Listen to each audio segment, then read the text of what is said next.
Future is electric, এই কথাটা আমি সবসময় বলি। ইনফ্যাক্ট ইদানিং খুব বেশি বলছি। এর কারণটা হচ্ছে আগামী 4 থেকে 5 বছর পরে দেখবেন যে বাংলাদেশের রাস্তায়, স্পেশালি সিটিতে বা গ্রামঘাট যেখানে বলেন না কেন, যে ই বাইক বা ইলেকট্রিক বাইক একটা বড় জায়গা দখল করে নিবে।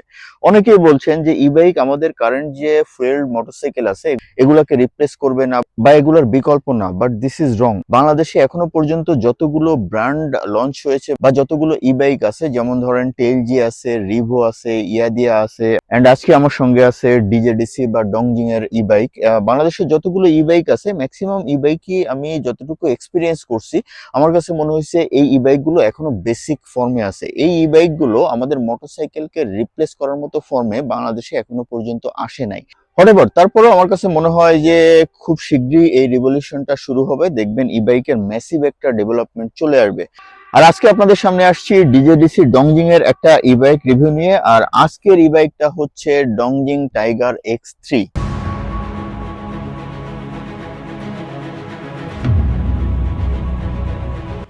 টাইগার X3 এই ই বাইকটিতে ইউজ করা হয়েছে 2000 ওয়াটের একটি শক্তিশালী মোটর এবং রয়েছে 35 এম্পিয়ার 72 ভোল্টের লিড অ্যাসিড ব্যাটারি। এই বাইকটির টোটাল ওয়েট হচ্ছে 114 কেজি। বাইকটিতে গ্রাউন্ড ক্লিয়ারেন্স পাবেন 120 মিলিমিটার। বাইকটিতে রয়েছে একটি ইউএসবি পোর্ট এবং ফ্রন্ট এন্ডে রয়েছে একটি ব্যাগ হুক এবং আন্ডার সিট স্পেস রয়েছে, যেখানে বাজার সামগ্রী প্লাস প্রয়োজনীয় অনেক কিছুই রাখতে পারবেন। এবং মিনিমাম স্পেসে টার্ন করার জন্য বাইকটির লেফট সাইডে ইউজ করা হয়েছে 43 ডিগ্রি স্টিয়ারিং অ্যাঙ্গেল এবং রাইট সাইডে ইউজ করা হয়েছে 44 ডিগ্রি স্টিয়ারিং অ্যাঙ্গেল। এছাড়া পার্কিং কনভিনিয়েন্সের জন্য বাইকটিতে রয়েছে সাইড স্ট্যান্ড এবং ডাবল স্ট্যান্ড। আর টাইগার X3 এই বাইকটির বর্তমান মার্কেট প্রাইস হচ্ছে 1,50,000 টাকা। ওকে, বাইকটা তো ভালো করে দেখলেন এবং বেসিক ফিচারটা আমি ভয়েস ওভার দিয়ে আপনাদেরকে জানানোর চেষ্টা করলাম। বাকি অনেক ফিচারই আছে যে ফিচারগুলো আমি আমার রিভিউ এর ভেতরে রাখছি। চলুন রিভিউটা শুরু করি। আর ইউজুয়ালি বাংলাদেশে আপনারা ই বাইকের এখনো পর্যন্ত যতগুলো রিভিউ দেখছেন, today's review is going to be a different one. কারণটা হচ্ছে ই বাইকের রিভিউ আমার কাছে মনে হয়েছে যে যতগুলো দেখছি মোস্টলি হচ্ছে স্পন্সর্ড ভিডিও ছিল, যে কারণে সবাই হচ্ছে পজিটিভ জিনিসগুলো আসলে এক্সপোজ করছে, ডেভেলপমেন্ট পয়েন্ট বা নেগেটিভ পয়েন্ট গুলো আসলে এক্সপোজ করে নাই বা বলে নাই। আর আজকে ই বাইকের রিভিউর জন্য আমি অনেকদিন ঘাটাঘাটি করে একটা ডিফারেন্ট স্ট্যান্ডার্ড সেট করেছি ই বাইক রিভিউর জন্য। আমি আশা করছি যে আজকে এই ডংজিং টাইগার X3 এই ই বাইকটা দেখার পরে আপনারা একটা ই বাইককে কিভাবে কোন কোন পয়েন্টে ইভালুয়েশন করতে হয় সেটা বুঝতে পারবেন এবং এই বাইকটা কেমন সেটাও বুঝতে পারবেন। ইনফ্যাক্ট আজকের রিভিউটা এমন ভাবে আমি জেনারেট করছি যেন একটা ই বাইক কেনার ক্ষেত্রে আপনারা কোন কোন জিনিস চেক করবেন এই জিনিসগুলো আজকে আমার রিভিউ থেকে আপনারা পেয়ে যাবেন। তাহলে চলেন রিভিউটা শুরু করি। একটা ই বাইক রিভিউ এর 1 নম্বর পয়েন্ট যেটা হওয়া উচিত সেটা হচ্ছে লঞ্চ কন্ট্রোল। লঞ্চ কন্ট্রোল একটা ই বাইকের আমার মনে হয় ফার্স্ট রিভিউ পয়েন্ট হওয়া উচিত লঞ্চ কন্ট্রোল। মানে বাইকটা যখন আপনি চালানো শুরু করবেন তখন লঞ্চিংটা কতটা স্মুথ হয়, দিস ইজ লঞ্চ কন্ট্রোল। অনেক বাইক যেমন ইয়াদিয়া M6 চালাইতে গিয়ে আমি রীতিমতো ভয় পড়ে গেছিলাম। ইনফ্যাক্ট বাইকটার যে মালিক সে অনেক সময় সিটিতে জ্যাম হইলে ইয়াদিয়া M6 নিয়ে বেরোয় না, কারণ লঞ্চ কন্ট্রোল খুবই খারাপ। সেই লেভেলের একটা ধাক্কা দেয় জ্যামের ভিতরে, সে কয়েকদিন বেশ সামনে টাকটুক খাওয়াইছে। হটেভার লঞ্চ কন্ট্রোলটা একটু চেক করি টাইগার X3-র। স্মুথ আবার একটু চেক করি। লঞ্চ কন্ট্রোল যদি স্মুথ না হয় তাহলে ডেফিনেটলি আপনি কমফোর্টেবল ফিল করবেন না। দেখেন খুবই স্মুথলি স্পিডটা গেইন করে, মানে লঞ্চের সময় যদি টপাস করে একটা ধাক্কা দেয় সেক্ষেত্রে ডেফিনেটলি আপনার কাছে আনকমফোর্টেবল লাগবে, বা জ্যামের ক্ষেত্রে আপনি একটা প্রবলেম ফেস করবেন যে আপনি থ্রোটলটা প্রেস করলেন বাট লঞ্চ করলো 2-3 সেকেন্ড পরে এবং লঞ্চ হঠাৎ করেই এক্সিলারেট হয়ে গেল অনেক বেশি। সেক্ষেত্রে সামনে যদি গ্যাপ কম থাকে সামনে কিন্তু লেগে যাওয়ার একটা পসিবিলিটি থাকে। সো এটা লঞ্চ কন্ট্রোল আমার কাছে মনে হয়েছে যে ফ্যান্টাস্টিক লেভেলের লঞ্চ কন্ট্রোল, ধাক্কাধাক্কি বা কোনো ধরনের প্যারাই নাই, স্মুথ লঞ্চ করতে পারবেন X3 দিয়ে। আমাদের আজকের রিভিউ এর 2 নম্বর পয়েন্ট হচ্ছে রাইডিং কমফোর্ট। এই টাইগার X3 এটার রাইডিং কমফোর্ট কেমন ছিল চলেন রাইড করতে করতে জানি। আমার কাছে মনে হচ্ছে জাস্ট আমি বাসায় সিটিং চেয়ারে বসে আছি। সো এই লেভেলের সিটিং কমফোর্ট আপনি এটা থেকে পেয়ে যাবেন।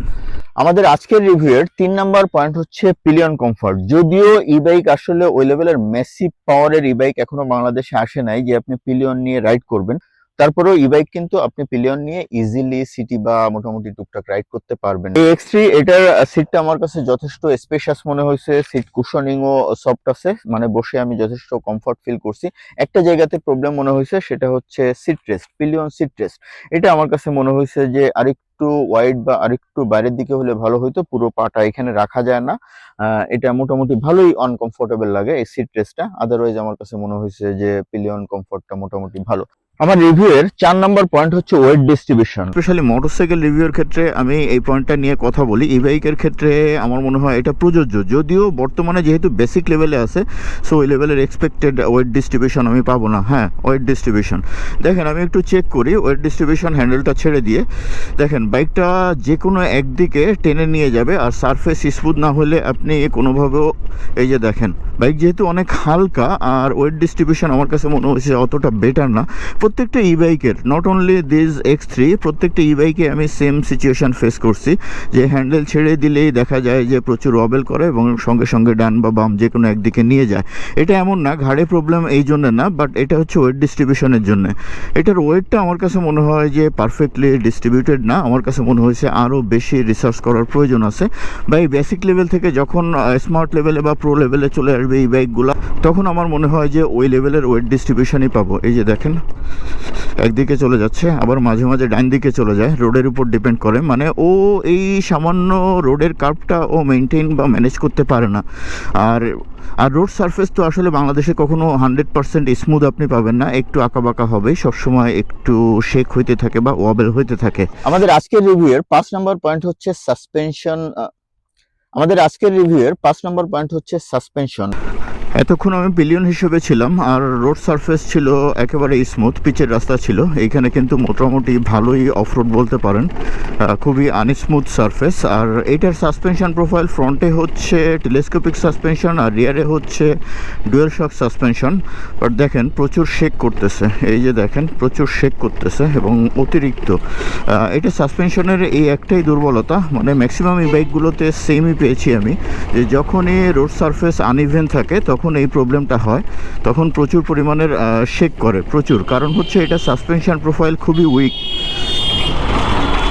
আমার কাছে মনে হয়েছে যে এটার ওয়েট অনুযায়ী এটার সাসপেনশন আসলে প্রোফাইলটা আরও একটু বেটার হওয়া উচিত ছিল, তাহলে এই লেভেলের শেকটা করতো না। মানে এটা আসলে মিনিমাম লেভেলের জার্কও নিতে সক্ষম না, এটা হচ্ছে এই সাসপেনশনের বড় দুর্বলতা। আমার মনে হয় এটা বেসিক লেভেলে আছে ই বাইক এখনও বাংলাদেশে, যে কারণে এই যে দেখেন এই পরিমাণ শেক হচ্ছে। বিশেষ করে হ্যান্ডেলবারটা বেশি শেক হচ্ছে, পুরো বাইক কিন্তু এতটা শেক করছে না। আরেকটা বিষয় হচ্ছে সিট যেহেতু সফট, যে কারণে সিটিং ইস্যু নিয়ে আপনার খুব একটা প্যারা হবে না অফ রোডে। বাট এই যে এত পরিমাণ ঝাঁকি, যে কারণে আপনার ডেফিনেটলি ফিল হবে যে এই সাসপেনশনটা কোনোভাবেও অফ রোডের জন্যে কোনো ওয়েতেই কম্পার্টেবল না। আমাদের রিভিউয়ের 6 নম্বর পয়েন্ট হচ্ছে গ্রাউন্ড ক্লিয়ারেন্স। পেছনে মেহেদি বসে আছে, ও যেহেতু সচরাচর ই বাইক চালায়, সো ও আরও বেটার আসলে ওর রাইড এক্সপিরিয়েন্স হইতো। দেখেন অনেক ভাঙা জায়গা পার হলাম, বাট এইটার গ্রাউন্ড ক্লিয়ারেন্সে ইস্যু এখনও পর্যন্ত পাচ্ছি না। বাট আগে একদিন একটা চালিয়েছিলাম, ওইটা হচ্ছে এরকম ভাঙা জায়গায় প্রত্যেকটা জায়গায় নিচে প্রচুর বাড়ি খাচ্ছিল। পিলিয়ন আছে, তারপরেও কিন্তু এখনও পর্যন্ত বাড়ি খায়নি। দেখা যাক এই লেভেলের ভাঙাচোরায় বাড়ি খায় নাকি।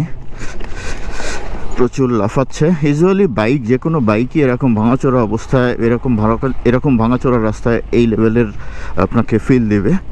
ওকে, এই জায়গাতে রাইড করার আসলে আমার একটা উদ্দেশ্য ছিল, সেটা হচ্ছে গ্রাউন্ড ক্লিয়ারেন্সটা চেক করা। আমার কাছে মনে হয়েছে যে এই বাইকটার ডংজিংয়ের টাইগার X3, এইটার গ্রাউন্ড ক্লিয়ারেন্স অ্যাটলিস্ট অন্য যতগুলো রাইড করছি অন্য ব্র্যান্ড, আমার কাছে মনে হয়েছে যে বেটার। এই জায়গাতে পেছনে যে ভাঙা জায়গা প্রত্যেকটাতেই কিন্তু আমার বেঁধে গিয়েছিল পিলিয়ন যখন ছিলাম, বাট আজকে কিন্তু সেরকম কোনো ইস্যু ফেস করলাম না, হুইচ ইজ এক্সেলেন্ট। আমাদের রিভিউয়ের 7 নম্বর পয়েন্ট হচ্ছে সিট হাইট। ওকে, এবার সিট হাইট নিয়ে কথা বলি। এইটা সিট হাইট কত, এটা ওয়েব বা কোথাও আমি সিট হাইট রিলেটেড কোনো ইনফরমেশান পাই নাই। এটা আসলে অবশ্যই দিয়ে দেওয়া উচিত, কারণ এই বাইক যারা কিনবে তাদের ভিতরে অনেকেই থাকে হচ্ছে লেডিস বা উইমেন, সেক্ষেত্রে তাদের সিট হাইট একটা বড় কনসার্ন থাকে। সো সিট হাইটটা আমার মনে হয় ওয়েবে বা তাদের ব্রোশিয়ারে ডিটেলস ইনফরমেশনটা দিয়ে দেওয়া উচিত। হোয়াটএভার, আমি হচ্ছে 5 ফিট 6। দেখেন আমার কাছে মনে হচ্ছে এটা জেনারেল বাইকগুলোর মতোই সিট হাইট।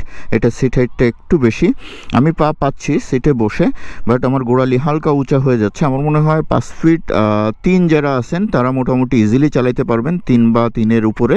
3-এর নিচে হলে আমার মনে হয় একটু প্রবলেম ফেস করতে পারেন, বাট যদি অভ্যস্ত হন বা বাইক চালাইতে আপনি পারেন, ই বাইক চালাইতে পারেন, সেক্ষেত্রে আসলে সিট হাইট কোনো বিষয় না। আমাদের রিভিউয়ের 8 নম্বর পয়েন্ট হচ্ছে রেঞ্জ। ডিজেডিসি বা এই ডংজিং টাইগার X3 এটার যে কোম্পানি আছে তারা ক্লেম করছে এটার রেঞ্জ হচ্ছে 70 থেকে 90 কিলোমিটার।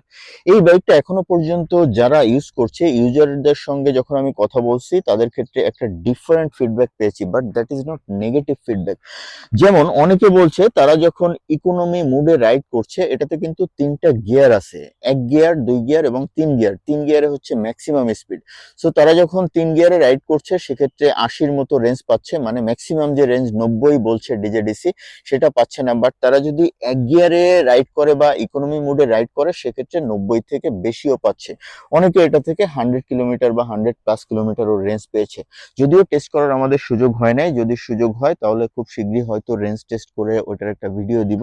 আমাদের রিভিউয়ের 9 নম্বর পয়েন্ট হচ্ছে স্পিড। যদিও ই বাইকের ক্ষেত্রে স্পিড খুব একটা কন্ট্রিবিউটিং ফ্যাক্টর না বা খুব একটা বড় ফ্যাক্টর না, তারপরও স্পিড যেহেতু একটা সার্টেন স্পিড কোম্পানি বলছে, সো আমরা একটু টেস্ট করে দেখি যে এটার স্পিড আমরা কেমন পেয়েছিলাম। প্রথমে সিঙ্গেলে চেক করি, এরপরে পিলিয়ন নিয়েও চেক করব। চলেন আগে টেস্টটা দেখে আসি। আচ্ছা, এটাতে হচ্ছে 3টা গিয়ার আছে, এখন 1 গিয়ারে আছে। এটা দেখা যাচ্ছে কিনা আমি শিওর না, এই যে দেখেন 1 গিয়ারে আছে। আর এটা হচ্ছে গিয়ার চেঞ্জের সুইচ, যদিও চায়না ল্যাঙ্গুয়েজে লেখা, it should be in English. আর এখানে দিবেন 2 গিয়ার, এখানে দিবেন 3 গিয়ার। এই যে আমি একটু রেঞ্জের ডিটেলসে যাবার আগে বা রেঞ্জ নিয়ে আমার ভার্ডিক্টে যাওয়ার আগে আমি 1, 2, 3 গিয়ারে কেমন স্পিড ওঠে এটা একটু চেক করে দেখি। ফার্স্ট গিয়ার সিঙ্গেলে আছি আমি এখন।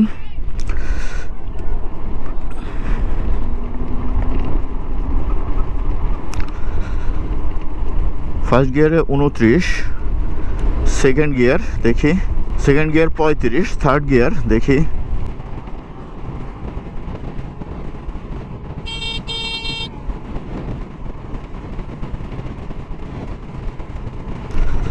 ওকে। থার্ড গিয়ারে আমি ম্যাক্সিমাম পাওয়ারে আর কি 43 পেলাম হচ্ছে টপ স্পিড। পিলিয়ন নিয়ে ম্যাক্সিমাম পাওয়ারে দেখি টপ স্পিড কত ওঠে। 34 দেখা যাচ্ছে কিনা আমি জানি না, 36, 37, 38। পিলিয়ন নিলে ডেফিনেটলি আমি ম্যাক্সিমাম লেভেলের টপ স্পিডটা পাবো না। 40, আর পিলিয়ন মোটামুটি ভারী। 41 পিলিয়নের ওয়েট আমার মনে হয় যে 80+। তবে একটা ফ্যাক্ট হচ্ছে যে 40-র উপরে গেলে এই বাইকগুলো অতটা স্টেবল থাকে না। আর সারফেস যদি একটু আনস্মুথ থাকে সেক্ষেত্রে আপনি ডেফিনেটলি সামনে প্রচুর ওয়াবেল ফেস করবেন। এখানে ফ্যাক্ট হচ্ছে কোম্পানি ক্লেম করছে এটার টপ স্পিড হচ্ছে 50 কিলোমিটার/আওয়ার, বাট সিঙ্গেলে আমি সর্বোচ্চ পেয়েছি 43 আর পিলিয়ন নিয়ে পেয়েছি 41। সো আমার কাছে মনে হয় টপ স্পিডটা মোটামুটি ভালোই মিসম্যাচ করছে, এটা আরেকটু বেটার হওয়া উচিত ছিল। একটা বিষয় মাথায় রাখতে হবে যে ই বাইকের ক্ষেত্রে আপনি যত স্পিড ইউজ করবেন আপনার কিন্তু রেঞ্জ তত কমবে বা মাইলেজ তত কম পাবেন। বা পিলিয়ন নিয়ে আপনি যখন রাইড করবেন সেক্ষেত্রে কিন্তু আপনার ডেফিনেটলি রেঞ্জ কমবে, বা এটার রাইডার যে হবে তার যদি ওয়েট বেশি হয় সেক্ষেত্রেও কিন্তু রেঞ্জ কমবে। আমাদের রিভিউয়ের 10 নম্বর পয়েন্ট হচ্ছে চার্জিং টাইম। এই ডংজিং টাইগার X3 এটা ফুল চার্জ করতে সময় লাগে হচ্ছে 4 থেকে 7 ঘন্টা পর্যন্ত, অনেক ক্ষেত্রে 6 ঘন্টাও হয়ে যায়। বাট ইলেকট্রিসিটি সেটআপের উপর ডিপেন্ড করে। আমরা যেভাবে বাড়িতে চার্জ দিই সেক্ষেত্রে অনেক সময় ইলেকট্রিসিটি সেটআপ ওরকম থাকে না, রাইট ভোল্ট সাপ্লাই দিতে পারে না, যেক্ষেত্রে অনেক ক্ষেত্রে বেশি লেগে যায়। বাট ইউজুয়ালি সবকিছু যদি ঠিক থাকে আমার কাছে মনে হয় 4 থেকে 6 বা 7 ঘন্টা এটার ভেতরে এটা ফুল চার্জ হয়ে যাবে। এখন এটার ভার্ডিক্টটা কি আসে? আসলে ভার্ডিক্টটা আমাদের আসলে চার্জিং টাইমটা যত মিনিমাম হবে তত ভালো। আমার মনে হয় যে 2 থেকে 3 ঘন্টা এটার ভিতরেই ফুল চার্জ হয়ে যাওয়া উচিত, সর্বোচ্চ 4 ঘন্টা হইতে পারে এটার ব্যাটারি ক্যাপাসিটি অনুযায়ী। বাট আমার মনে হয় যে ফাস্ট চার্জিং অপশন চলে আসা উচিত।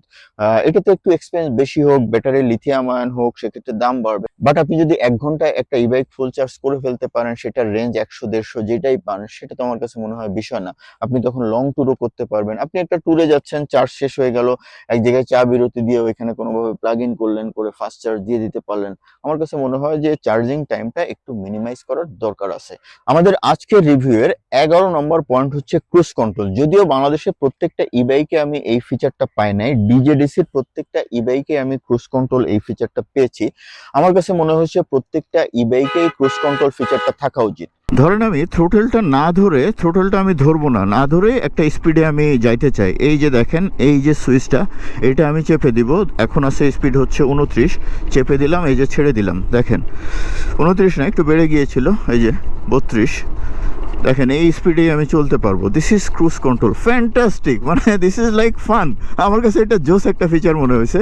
আমার মনে হয় যে প্রত্যেকটা ই বাইকেই এই ক্রুজ কন্ট্রোল ফিচার থাকা উচিত। আমাদের রিভিউয়ের 12 নম্বর পয়েন্ট হচ্ছে রিভার্স গিয়ার।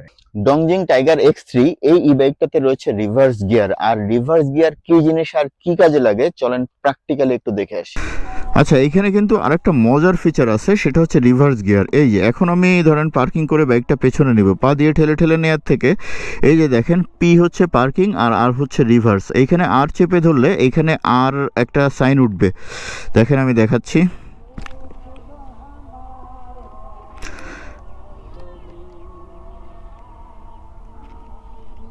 এই যে আর উঠে গেছে। এখন যদি আমি এক্সিলারেট করি তাহলে বাইকটা পেছনের দিকে যাবে। দেখেন পেছনের দিকে চলে গেছে। এই যে এখানে আর যখন উঠবে এটা চেপে ধরতে হবে, তাহলে আর উঠবে, মানে আপনি রিভার্স গিয়ারে আছেন, তখন এক্সিলারেট করলে বাইকটা রিভার্সে যাবে। সো পার্কিংয়ের কিন্তু প্যারা নাই। অনেক ক্ষেত্রে যারা একটু শর্ট হাইটে থাকেন তাদের কিন্তু পার্কিংয়ের ক্ষেত্রে একটা টেনশন কাজ করে।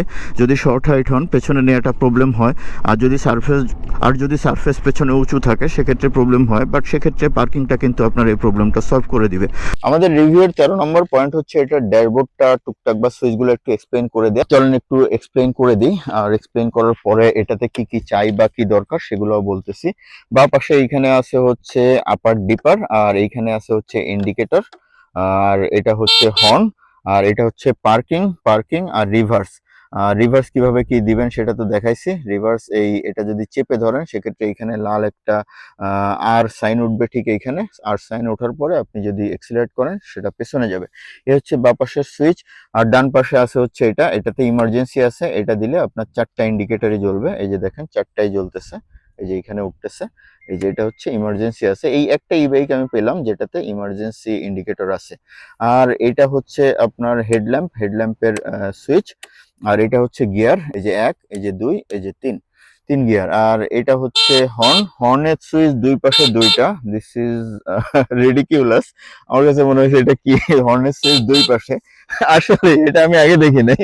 দিস ইজ আ সারপ্রাইজ যে হর্নের সুইচ দুই পাশে দুইটা। হোয়াটএভার, যাই হোক জিনিসটা খারাপ না, কুল। আর এইটা হচ্ছে ক্রুজ কন্ট্রোল ফিচার, বা আপনি একটা সার্টেন স্পিডে যদি ক্রুজ করতে চান সেটা এটা চেপে ধরে ছেড়ে দিলেই তখন দেখবেন যে একটা সার্টেন স্পিডে ক্রুজ হচ্ছে। সেই হচ্ছে ফ্যাক্ট। আর মিটারে কি আছে দেখেন, চার্জ কত পার্সেন্ট আছে সেটা দেখা যাচ্ছে। অনেক ই বাইকে কিন্তু এটা দেখা যায় না, শুধু বার থাকে। সো পার্সেন্টেজটা দেখাটা হচ্ছে জরুরি, এটা ভালো জিনিস। আর এখানে টোটাল চলছে 1254 কিলোমিটার এটা দেখাচ্ছে। আর এটাতে এখানে আছে হচ্ছে ব্যাটারি ভোল্ট, আর কিছু নাই। এখানে একটা লিমিটেশন হচ্ছে, আমার কাছে মনে হচ্ছে ট্রিপটা থাকা জরুরি ছিল। অনেক ই বাইকে আছে ট্রিপ, বাট প্রত্যেক ট্রিপের পরে সেটা আবার 0 দিয়ে শুরু হয়, এটা আরেকটা সমস্যা। সো ট্রিপ মিটারটা আমার মনে হয় একটু আপডেট করা উচিত। আরেকটা হচ্ছে এখানে রেঞ্জ থাকা উচিত। সাপোজ এখানে 65% চার্জ আছে, 65% চার্জে আমি আনুমানিক কত কিলোমিটার যাব সেটা যদি এখানে দেখা যায় সেটা ভালো হয়। আর কি, আর খুব একটা ম্যাসিভ ডেভেলপমেন্টের প্রয়োজন আছে বলে মনে হয় না। এই হচ্ছে এটার ড্যাশবোর্ড বা সুইচ। ভিডিও কেমন কি আসছে আমি জানি না, কারণ হচ্ছে যথেষ্ট লাইট আছে, সো কিছু করার নাই। বাট ওভারঅলি ড্যাশবোর্ডটা খারাপ লাগে। আচ্ছা, এবার 15 নম্বর পয়েন্টে আসি রিভিউয়ের, সেটা হচ্ছে সেফটি কিছু ফিচার। 1 নম্বর সেফটি হচ্ছে এটাতে ঘাড় লক করা যায়। ঘাড় লক কেন বলছি, যেহেতু ই বাইক, সো অনেকে মনে করেন এটাতে ঘাড় লক আছে কিনা এরকম টাইপের কোশ্চেন করেন। এই যে দেখেন ঘাড়টা সাইডে দিয়ে দিলাম, এই যে চাবি, এটা আপনি এইভাবে চাপ দিবেন। চাপ দেওয়ার পরে এই যে বাঁদিকে দিয়ে দিবেন, দেখেন ঘাড় কিন্তু লক হয়ে গেল। ঘাড় কিন্তু আর এর পাশে ডানে যাচ্ছে না। সো এই হচ্ছে একটা সেফটি। আর একটা সেফটি দেখাচ্ছি, সেটা হচ্ছে ধরেন আমি বাইকটাকে একটু রাইড করেই দেখাই। এই যে ধরেন আমি রাইড করে এখানে আসলাম, এসে আমি হচ্ছে চাবিটা অফ করলাম, অফ করে এই যে চাবিটা খুলে ফেললাম, এইভাবে রেখে দিলাম, এইভাবে থাকলো। যেহেতু এই বাইকগুলো লাইট হয়, এখন ঘাড়ও আমি লক করলাম না, এইভাবে থাকলো। তাহলে এটা সেফটি কি? এটা যেহেতু লাইট ওয়েটের, কেউ যদি ঠেলে নিয়ে যায়, এই যে দেখেন একটা সাউন্ড আসলো মানে একটা সার্টেন টাইম পরে এটা অটো লক করে দিবে। এটা হচ্ছে রিমোটের গুণ। এখন ধরেন এই রিমোটটা অন করার আগ পর্যন্ত বাইকটা এসে এইভাবে যদি কেউ নিয়ে ঠেলে যেতে চায়, কি হবে দেখেন। এই যে দেখেন, এটা কিন্তু লক হয়ে গেল। দেখেন পার্কিংয়ে চলে গেছে, এটা কিন্তু লক, বাইকটা কিন্তু আগাচ্ছে না। দেখেন বাইকটা আমি যতই ঠেলি বাইকটা কিন্তু আগাবে না, মানে পেছনের হুইলটা লক হয়ে যাবে। এখন এটা আনলক করতে গেলে এই রিমোট ছাড়া কিন্তু হবে না। এই যে রিমোটে আমি যখন এটা আনলক করে দিলাম, এখন দেখেন বাইকটা আগাচ্ছে।